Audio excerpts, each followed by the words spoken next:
City mayor pretends to be homeless to check how officials work. They told him everything was good.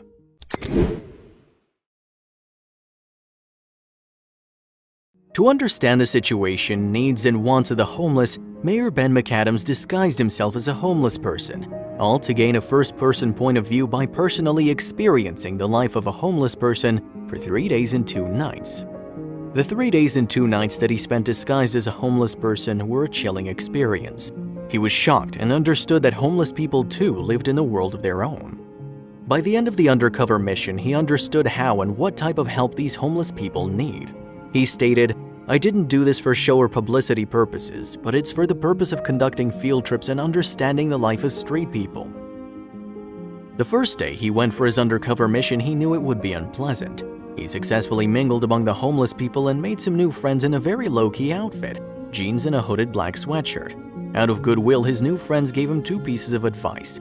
Rule number 1, don't take your shoes off. He said that you'd have your shoes stolen if you took them off when you go to sleep. Rule number 2, don't go to the toilet during the night. His friend didn't elaborate much about this rule, but Ben assumed it might have something to do with sexual violence. He memorized the 2 rules, and for his first night, Ben slept on the streets as he was curious on why some homeless people chose to sleep on the cold pavement rather than going to a shelter. Ben described the situation as, "Sleeping the streets made me vulnerable. I absolutely didn't feel safe at all." Ben described his experience as a very chaotic environment.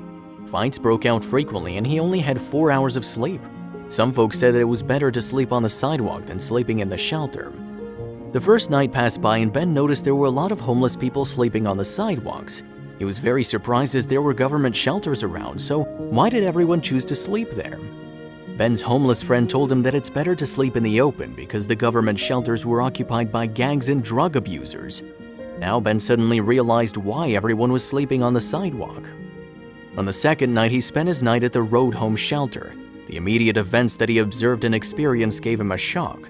Turned out, all the information his homeless friend gave him was true. Ironically, it was during his brief stay at the shelter that he saw many people trading and abusing drugs. For the whole night, the smell of drugs filled the entire room he slept in. Other than drug abuse, fights frequently broke out as well. Once a homeless person got pulled out of bed and had his head banged into the concrete floor, judging by the loud thump he heard. Ben decided to help these poor homeless people.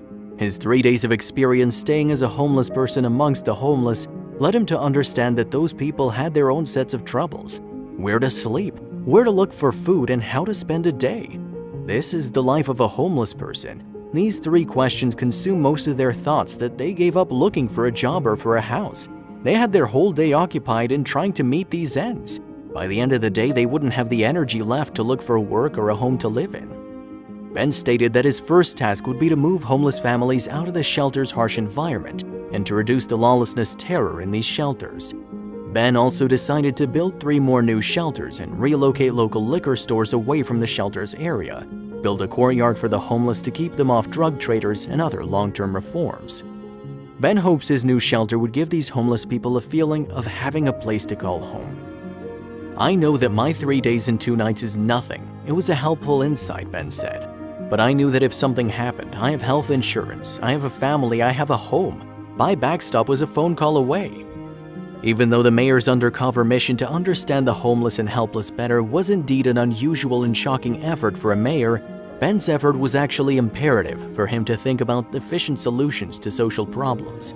He believed that he had to be in their shoes, albeit for a brief period, to find out the truth of their lives.